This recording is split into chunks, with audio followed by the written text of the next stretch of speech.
One day, in a very luxurious restaurant, a group of people gathered, drawn together by a very strange invitation. They had been invited to meet Thomas, one of the richest men in the world. Thomas promised to reveal to them the secret of his amazing success and share the secret of his incredible rise to wealth.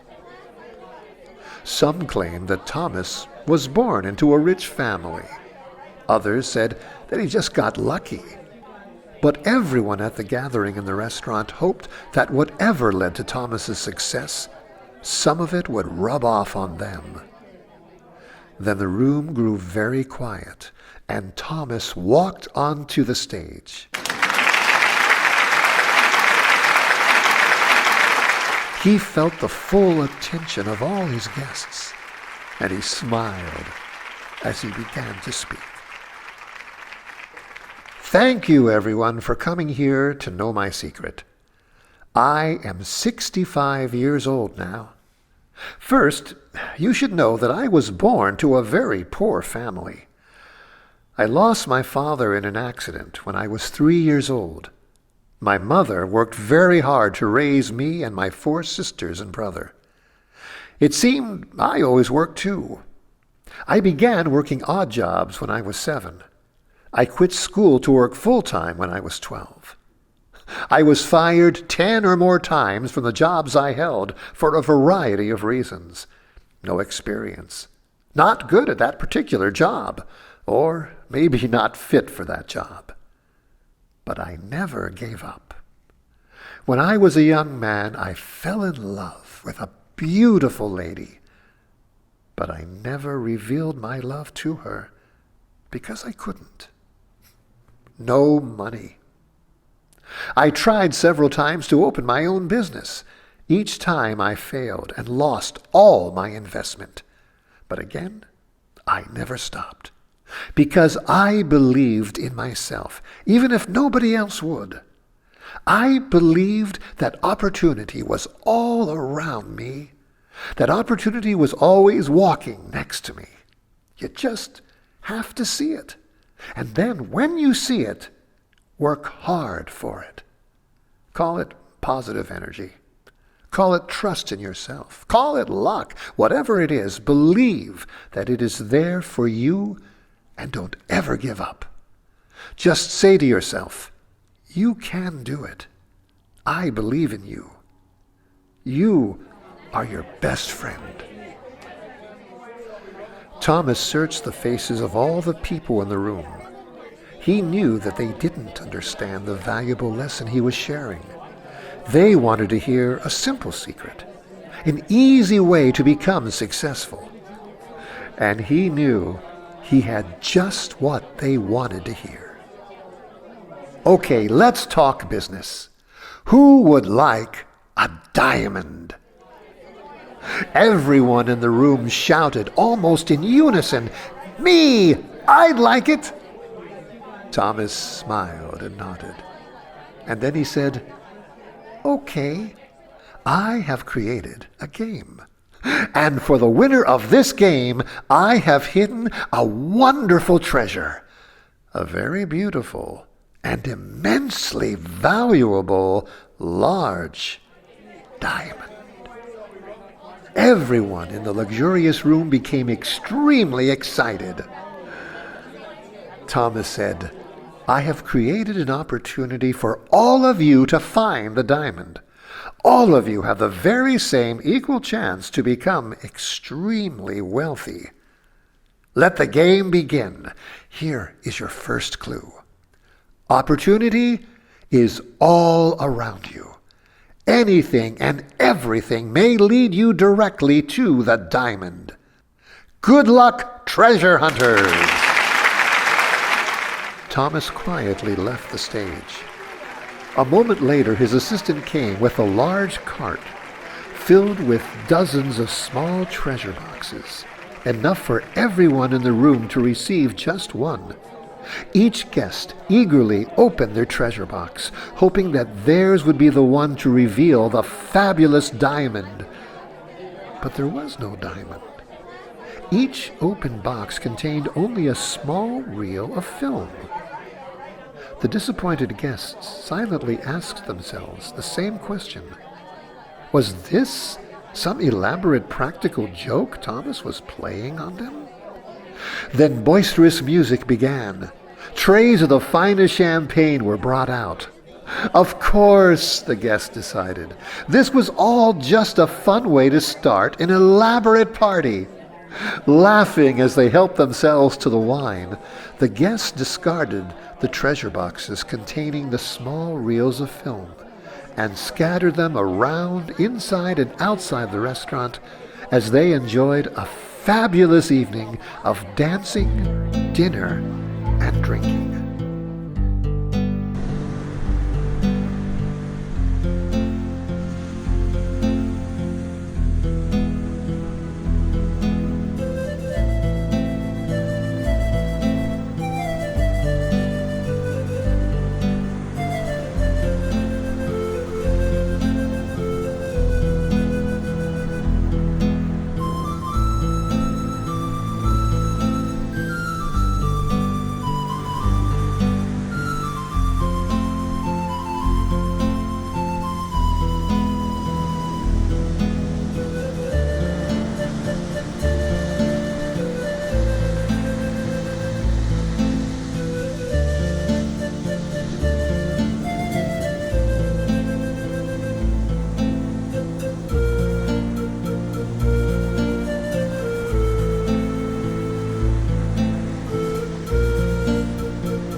Whew.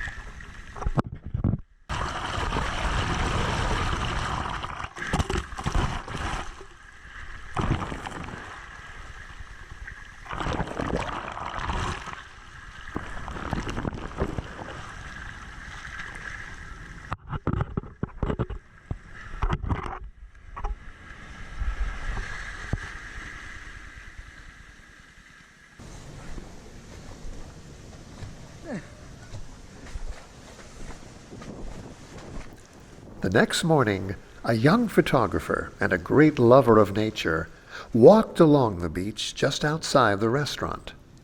The photographer was hoping to capture a wonderful sunrise reflected on the waves of water reaching for the beach. Instead, the young man found a small treasure box being tossed around on the surf. A large wave came racing forward, about to grab at the box. The photographer rescued the box from the wave, opened it, and peered inside. All he saw was a small reel of 16mm film.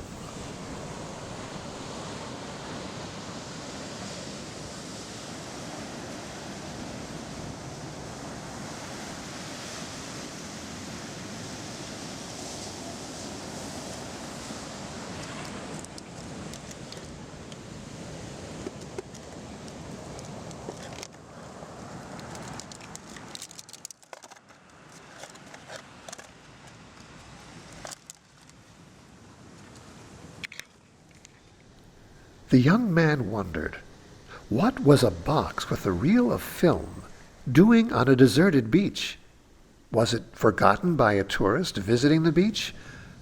Or could there be a story behind the box and that film? Could there be a secret?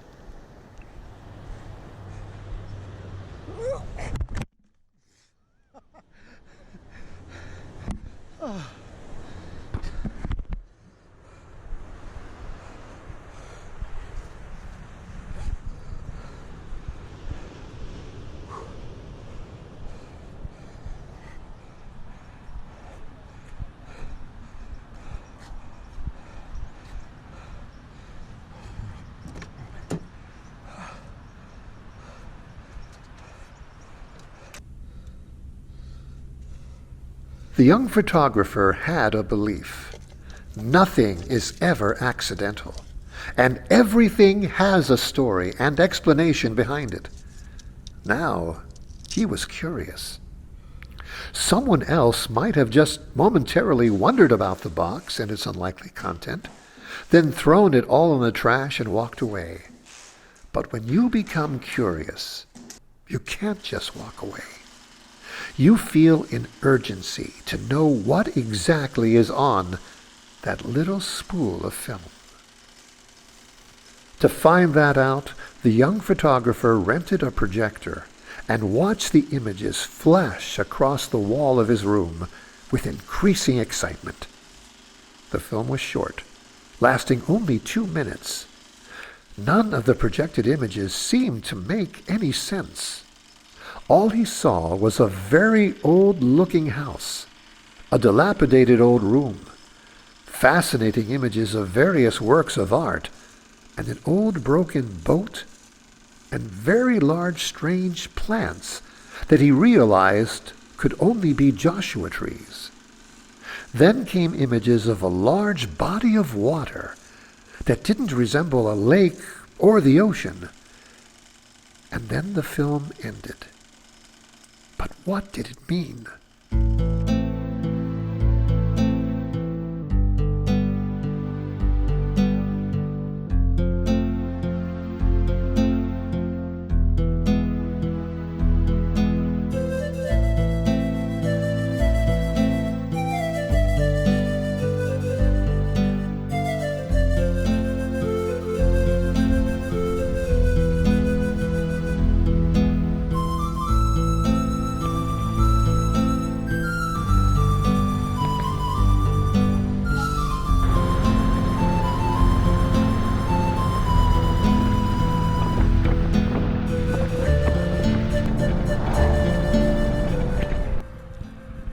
Joshua Tree National Park is about a 2-hour drive from Los Angeles.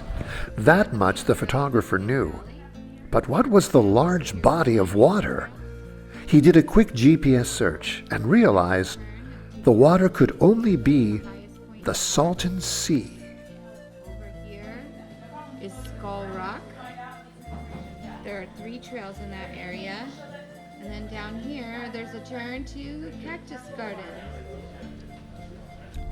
The photographer had identified 2 of the most impressive images on the film, but what was their significance, if any? The only way to understand the answer was to drive to Joshua Tree. Would the trip really be worth it? What if the film was only random shots that had no meaning to each other? Still, the young man believed firmly, everything is for a purpose. Nothing is accidental.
Joshua Tree National Park is a vast protected area in Southern California.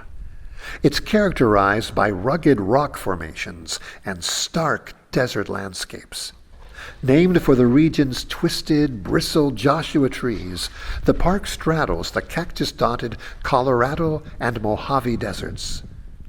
The young photographer spent most of the next day exploring Joshua Tree Park, searching for the weird but beautiful landscape found on the film that could possibly lead him to the secret of the box.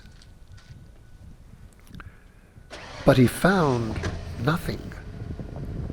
The young photographer briefly considered returning to Los Angeles, but a curious mind can lead a person to follow a seemingly meaningless quest. He drove instead to the Salton Sea.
The Salton Sea is a shallow lake on the San Andreas Fault at the southern end of California.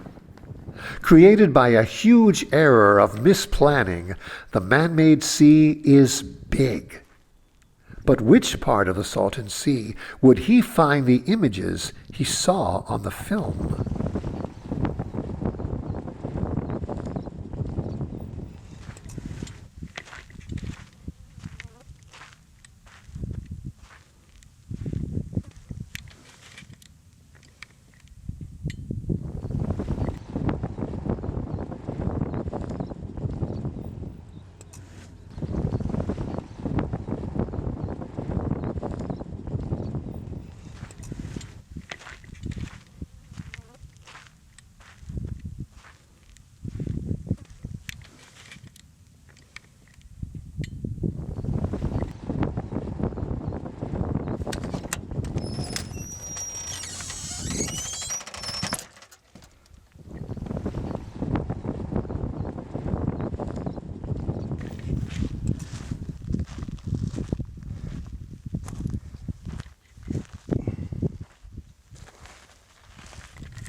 To find out, he removed the canoe from the top of his car and motored out into the Salton Sea. For the next 3 hours, he searched for any clue, but again found nothing.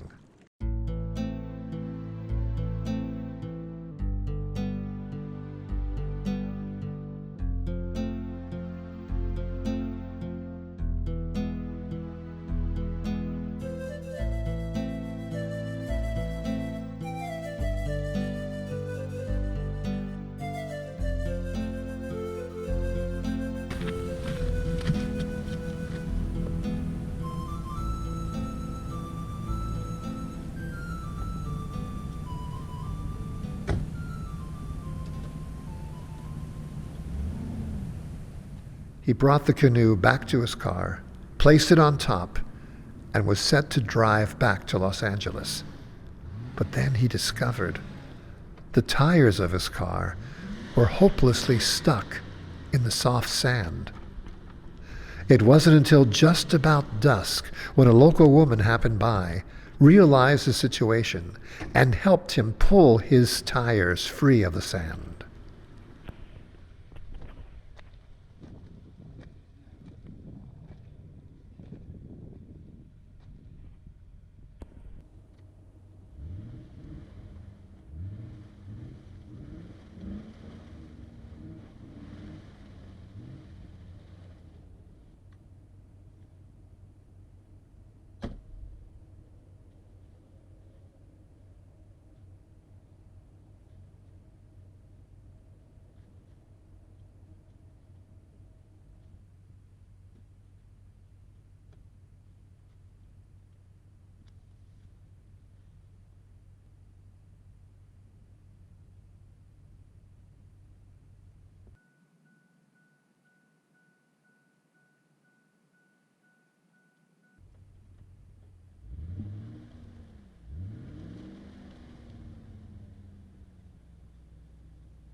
The photographer remembered the various images of works of art revealed in the film.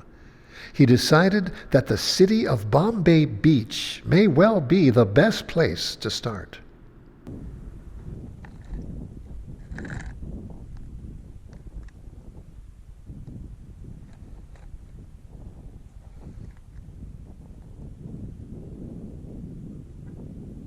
Bombay Beach, located on the Salton Sea, is a tiny census-designated community in Imperial County, California.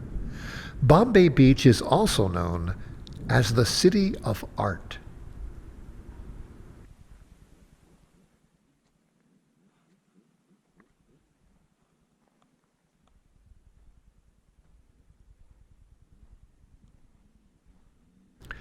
Joshua Tree, the Salton Sea, Bombay Beach, and art.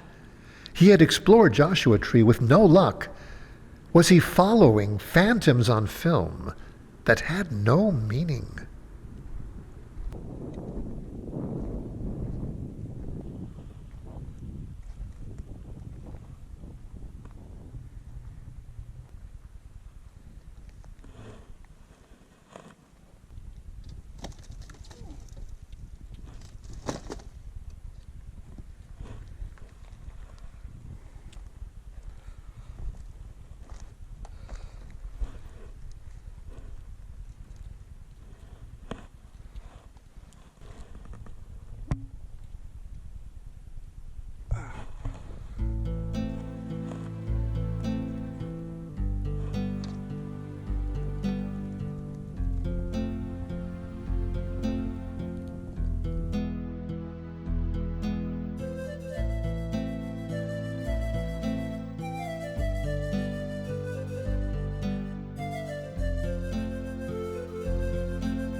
Failure is a bridge to success.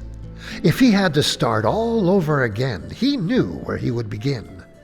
Yes, it could really be about the art. The young man had photographed all the various images that had appeared on the film. He viewed each of the images again, and he began to organize. The photographer drove to Bombay Beach. He strolled along sidewalks filled with wonderful works of art. And then he saw the house. It was old and broken, and hardly a house at all, but just a shell of one, and close to the beach of the Salton Sea. The young man double-checked the image of the house he had seen in the film. They matched. He knew he had found the right house. As he approached the old shell of a house, the young man noticed a strange set of letters and numbers that was scrolled along one outside wall of the building. The line read, 12 KP34. The young man took a photograph of the odd jumble of figures, although he had no idea what they meant. Carefully, the young man entered the abandoned house. None of the rooms matched the decrepit room he had seen in the film, but a wall in one of the rooms looked very familiar. Could it be a different room and not part of the decrepit house at all? The young man examined the wall, felt along its edge and behind it. His fingers touched something partially concealed behind the wall. He grabbed hold of the object and pulled it out. It was a treasure box, almost identical to the first box he had found on the beach, but smaller. He shook the box. Something rattled inside. Was it something valuable? Coins or gold? Or would it contain the clue he needed to solve the puzzle of the first box and the strange reel of film? The young man opened the second box, wondering if this was all some sort of bizarre game. Reaching inside, he brought out a large assorted set of various keys. He counted them closely. 29. There were 29 keys altogether. But what did that mean? He only knew one thing for certain, and now he was very certain. Nothing is accidental. He studied the keys again. 29 keys means that somewhere there are 29 locks. But why the odd number? Why not 30 keys and 30 locks? That particular number, 29, must have a specific meaning. The young man focused on the keys. It would be impossible to know what locks could be opened by all those keys. He began to wonder, what else besides an actual padlock could also be shut tight and a key be necessary to open it? Was this another failure? Or was it another opportunity for success? The young photographer hurried to his car, brought up his laptop computer, considered for a moment, then typed the numbers 29 and pressed enter. Nothing. He typed 29 key. Nothing again. Refusing to give up, he tried key 29. He was instantly taken to a website called Key 29. The young man hurriedly opened the website and found the image of a treasure box that looked exactly like the first two boxes. He clicked the image of the box to open it. An annoying sound from the box was accompanied by the message, "Password required." With a groan, the young photographer set down his laptop. He felt he was so close to solving the puzzle. But how could he possibly know the password?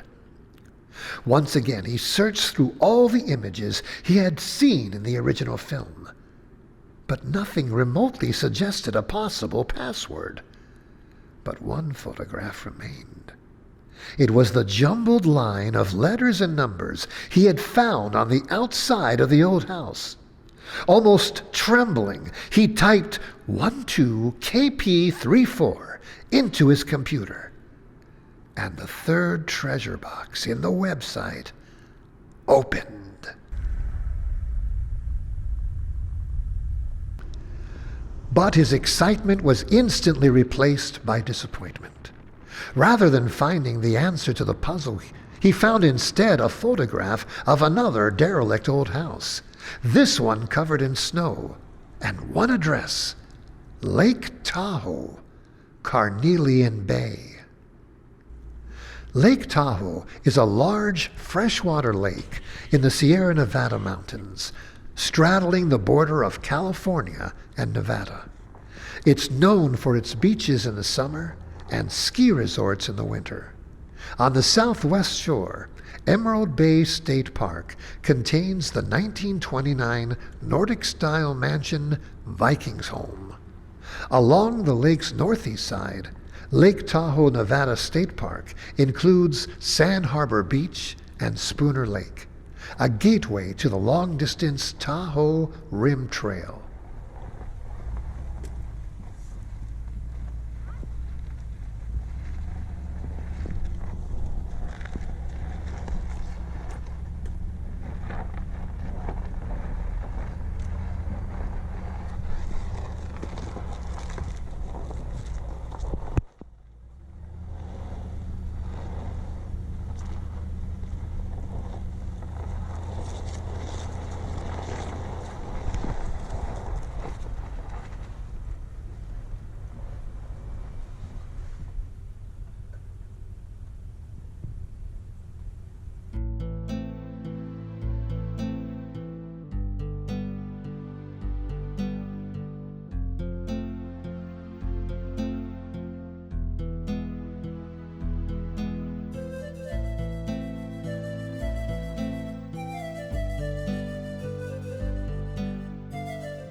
It was a 7-hour drive to Lake Tahoe, and Carnelian Bay is located near the very northern top of Lake Tahoe.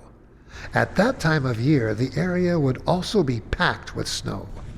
But now there was no question about it. He had to make the trip. By the time he reached Lake Tahoe and the small town of Carnelian Bay, the area was almost snowed in and really, really cold.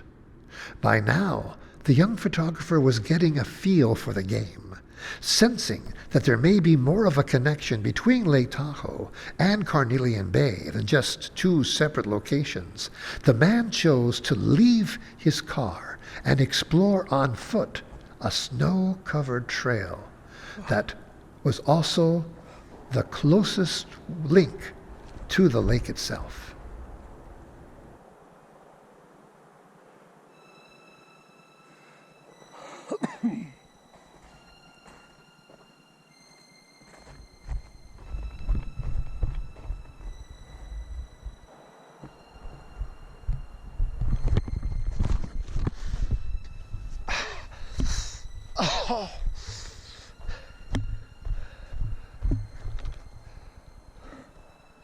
A sudden strange sound caused the photographer to spin around, almost terrified.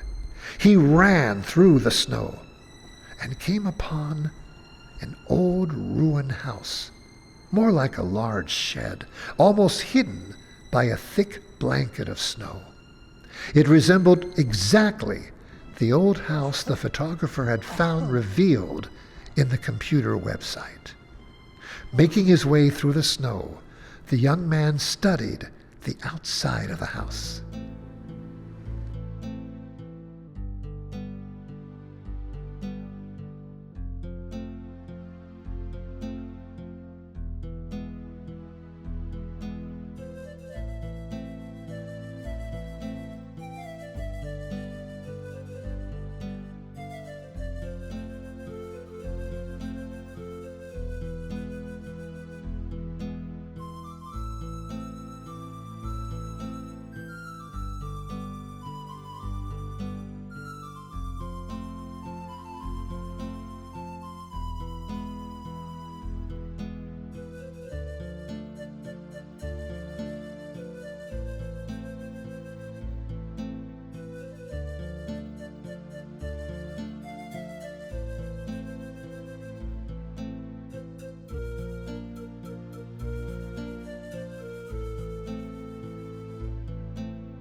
Slowly walking inside, the young man stumbled on a dilapidated room that could only be the ancient rundown room he had seen in the original film.